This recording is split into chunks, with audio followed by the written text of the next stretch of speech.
Test 1.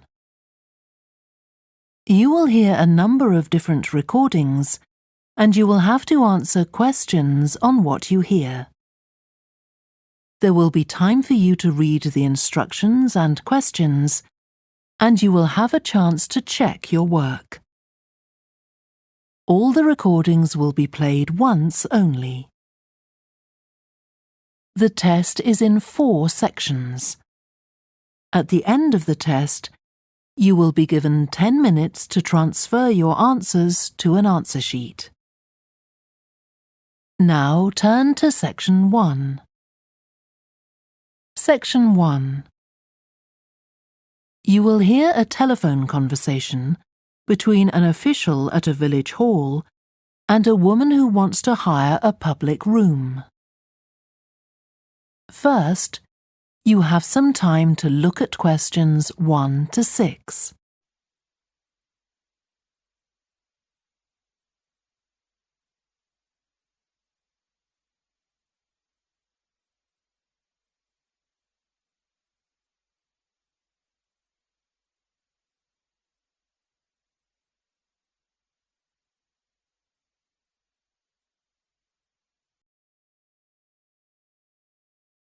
Now we shall begin. You should answer the questions as you listen, because you will not hear the recording a second time. Listen carefully and answer questions 1 to 6. Hello? Oh, hello. I wanted to inquire about hiring a room in the village hall for the evening of September the 1st. Let me just see. Yes, we have both rooms available that evening. There's our main hall, that's got seating for 200 people, or there's the Charlton room. Sorry? The Charlton room, CHARLTON.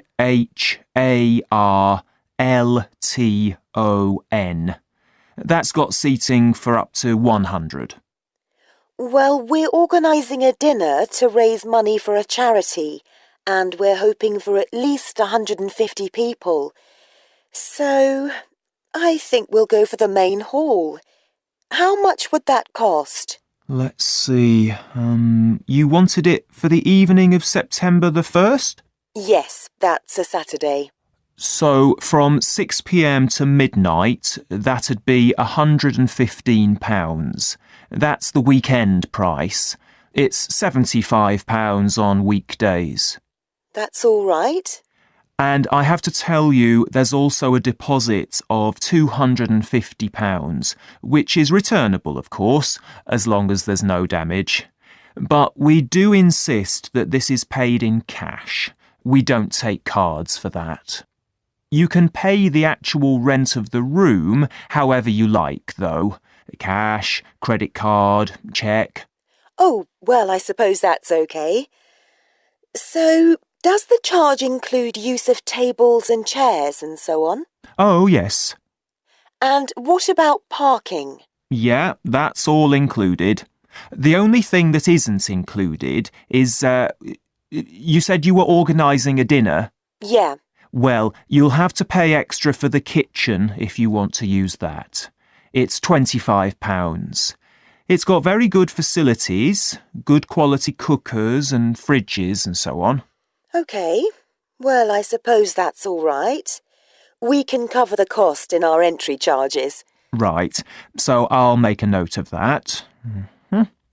Now, there are just 1 or 2 things you need to think about before the event. For example, you'll have to see about getting a licence if you're planning to have any music during the meal. Oh, really? It's quite straightforward. I'll give you the details later on. And about a week or 10 days before your event, you'll need to contact the caretaker, that's Mr. Ebenz, to make the arrangements for entry. He'll sort that out with you. And do I give him the payment as well? No, you do that directly with me. Before you hear the rest of the conversation, you have some time to look at questions 7 to 10.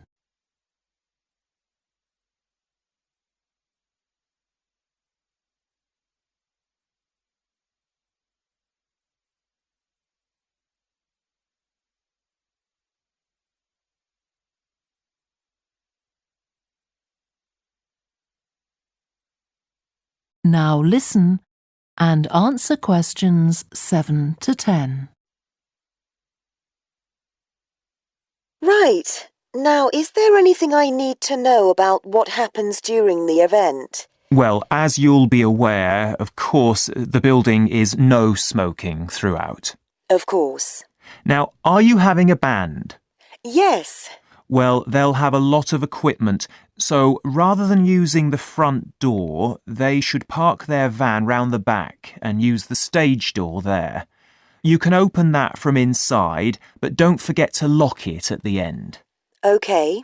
And talking of bands, I'm sure I don't need to tell you this, but you must make sure that no one fiddles about with the black box by the fire door. That's a system that cuts in when the volume reaches a certain level. It's a legal requirement. Sure. Anyway, we want people to be able to talk to one another, so we don't want anything too loud. Oh, that reminds me. We'll be having speeches. Are there any microphones available? Yep, just let the caretaker know. He'll get those for you. Right, now, when the event is over, we do ask that the premises are left in good condition. So there's a locked cupboard, and you'll be informed of the code you need to open that. It's got all the cleaning equipment, brushes and detergent and so on. Right. So what do we need to do after everyone's gone? Sweep the floors, I suppose? Well, actually, they have to be washed, not just swept. Then you'll be provided with black plastic bags, so all the rubbish must be collected up and left outside the door. Of course. We'll make sure everything's left tidy. Oh, and I forgot to ask. I presume we can have decorations in the room? Yes, but you must take them down afterwards. Sure. And the chairs and tables should be stacked up neatly at the back of the room. I'll make sure I've got a few people to help me. That is the end of Section 1. Section 2. You will hear a guide talking to a group of visitors to a farm. First, you have some time to look at questions 11 to 14.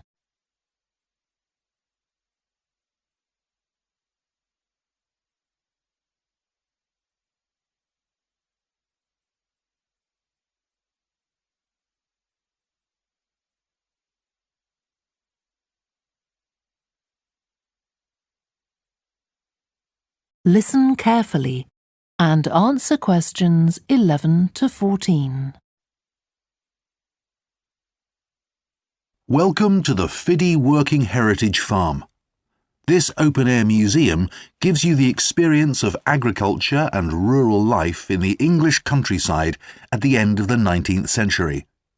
So you'll see a typical farm of that period, and like me, all the staff are dressed in clothes of that time. I must give you some advice and safety tips before we go any further. As it's a working farm, please don't frighten or injure the animals. We have a lot here, and many of them are breeds that are now quite rare. And do stay at a safe distance from the tools. Some of them have sharp points, which can be pretty dangerous, so please don't touch them. We don't want any accidents, do we? The ground is very uneven, and you might slip if you're wearing sandals, so I'm glad to see you're all wearing shoes. We always advise people to do that. Now, children of all ages are very welcome here, and usually even very young children love the ducks and lambs, so do bring them along next time you come. I don't think any of you have brought dogs with you, but in case you have, I'm afraid they'll have to stay in the car park unless they're guide dogs. I'm sure you'll understand that they could cause a lot of problems on a farm. Before you hear the rest of the talk, you have some time to look at questions 15 to 20.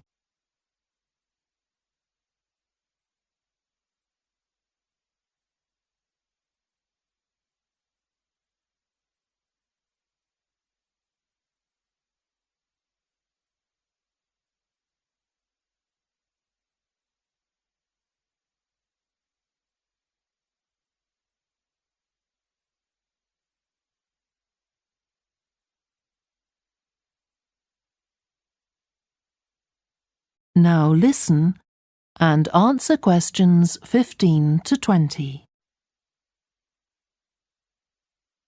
Now let me give you some idea of the layout of the farm. The building where you bought your tickets is the new barn immediately to your right, and we're now at the beginning of the main path to the farmland, and of course the car park is on your left. The scarecrow you can see in the car park in the corner beside the main path is a traditional figure for keeping the birds away from crops. But our scarecrow is a permanent sculpture. It's taller than a human being, so you can see it from quite a distance. If you look ahead of you, you'll see a maze. It's opposite the new barn, beside the side path that branches off to the right, just over there.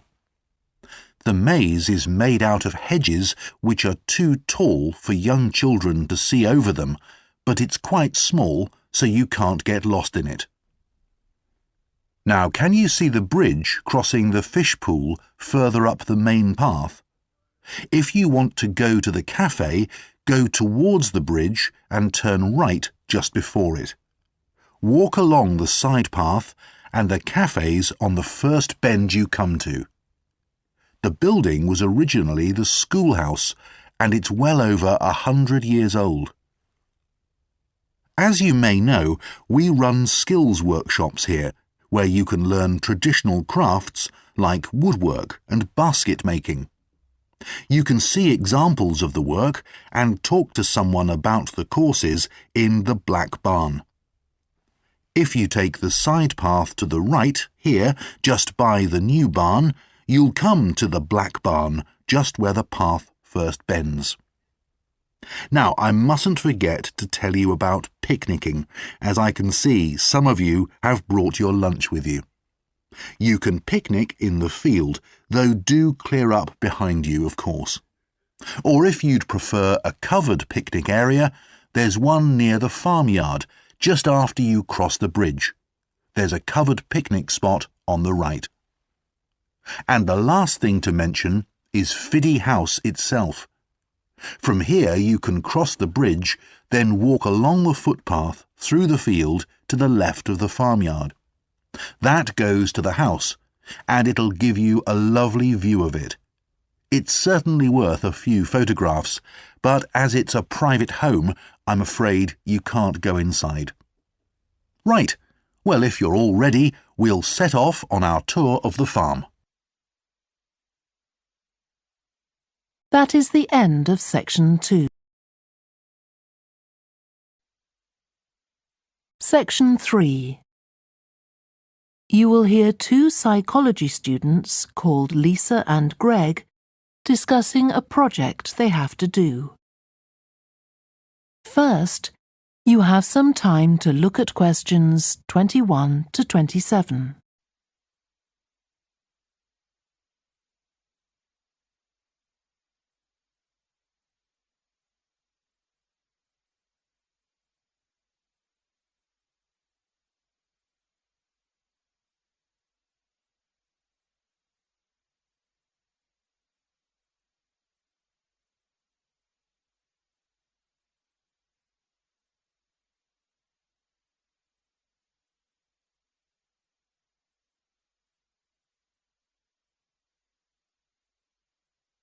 Now listen carefully and answer questions 21 to 27. OK, Greg, so I finally managed to read the article you mentioned, the one about the study on gender in physics.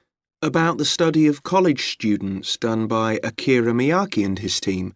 Yeah, I was interested that the researchers were actually a mix of psychologists and physicists. That's an unusual combination. Yeah, I got a little confused at first about which students the study was based on. They weren't actually majoring in physics, they were majoring in what's known as the STEM disciplines. That's science, technology, engineering and math. Yes, but they were all doing physics courses as part of their studies. That's correct. So, as I understood it, Miyake and co. started from the fact that women are underrepresented in introductory physics courses at college, and also that, on average, the women who do enrol on these courses perform more poorly than the men. No one really knows why this is the case. Yeah, but what the researchers wanted to find out was basically what they could do about the relatively low level of the women's results. But in order to find a solution, they needed to find out more about the nature of the problem. Right. Now, let's see if I can remember. It was that in the physics class, the female students thought the male students all assumed that women weren't any good at physics. Was that it? And they thought that the men expected them to get poor results in their tests. That's what the women thought, and that made them nervous, so they did get poor results. But actually, they were wrong. No one was making any assumptions about the female students at all. Anyway, what Miyake's team did was quite simple, getting the students to do some writing before they went into the physics class. What did they call it? Values affirmation.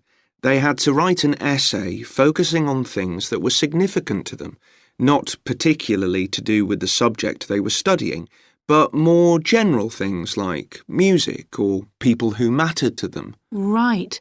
So the idea of doing the writing is that this gets the students thinking in a positive way. And putting these thoughts into words can relax them and help them overcome the psychological factors that lead to poor performance. Yeah.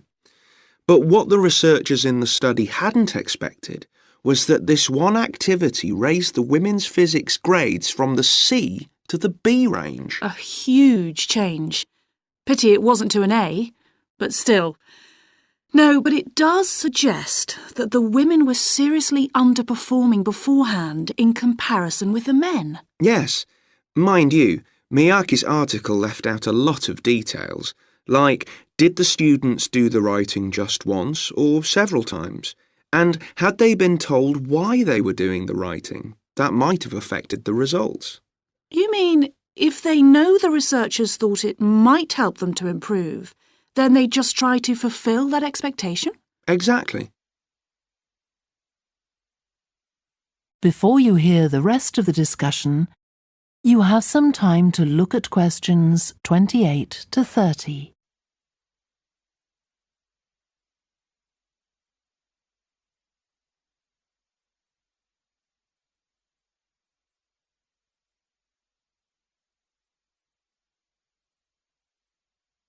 Now listen and answer questions 28 to 30.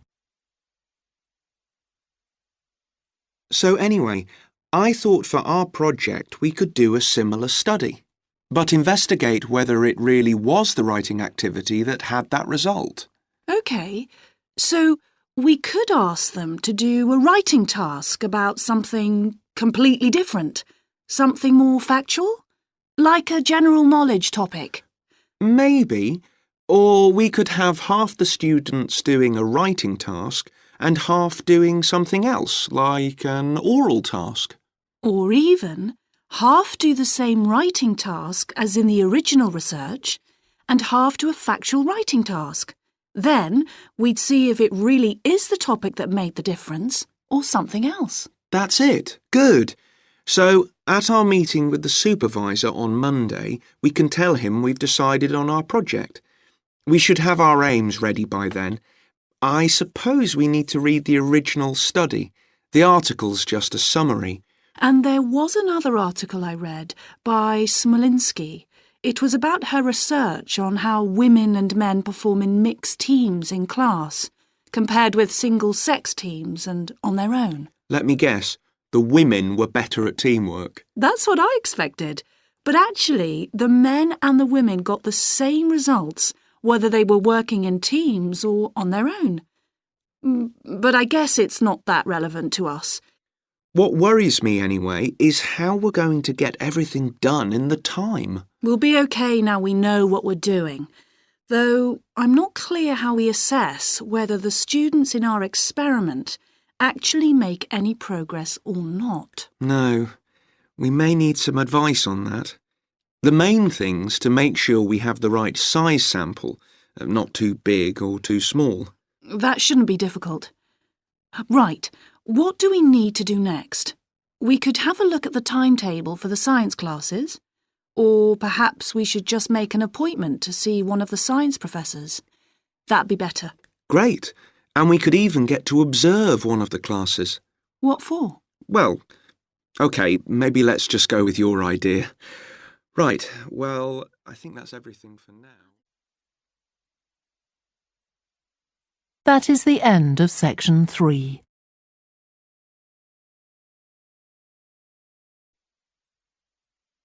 Section 4. You will hear part of a student presentation about the variety of different species that live in the world's oceans. First, you have some time to look at questions 31 to 40.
Now listen carefully and answer questions 31 to 40.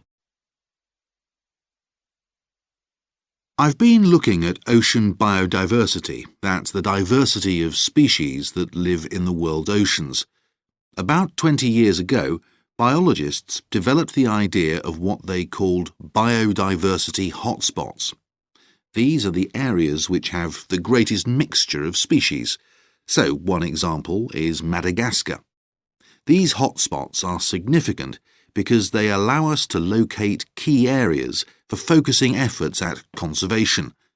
Biologists can identify hotspots on land fairly easily, but until recently, very little was known about species distribution and diversity in the oceans, and no one even knew if hotspots existed there. Then a Canadian biologist called Boris Worm did some research in 2005 on data on ocean species that he got from the fishing industry. Worm located 5 hotspots for large ocean predators, like sharks, and looked at what they had in common. The main thing he'd expected to find was that they had very high concentrations of food, but to his surprise, that was only true for 4 of the hotspots. The remaining hotspot was quite badly off in that regard.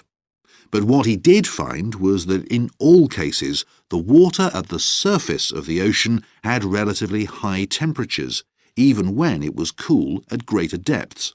So, this seemed to be a factor in supporting a diverse range of these large predators. However, this wasn't enough on its own, because he also found that the water needed to have enough oxygen in it. So these 2 factors seemed necessary to support the high metabolic rate of these large fish. A couple of years later, in 2007, a researcher called Lisa Balance, who was working in California, also started looking for ocean hotspots, but not for fish. What she was interested in was marine mammals, things like seals. And she found 3 places in the oceans which were hotspots, and what these had in common was that these hotspots were all located at boundaries between ocean currents. And this seems to be the sort of place that has lots of the plankton that some of these species feed on. So now people who want to protect the species that are endangered need to get as much information as possible. For example, There's an international project called the Census of Marine Life. They've been surveying oceans all over the world, including the Arctic. One thing they found there, which stunned other researchers, was that there were large numbers of species which live below the ice, sometimes under a layer up to 20 metres thick. Some of these species had never been seen before. They've even found species of octopus living in these conditions. And other scientists working on the same project but researching very different habitats on the ocean floor have found large numbers of species congregating around volcanoes, attracted to them by the warmth and nutrients there.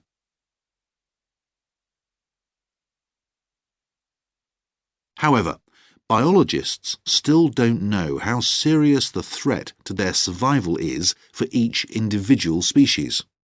So a body called the Global Marine Species Assessment is now creating a list of endangered species on land, so they consider things like the size of the population, how many members of one species there are in a particular place, and then they look at their distribution in geographical terms, although this is quite difficult when you're looking at fish because they're so mobile.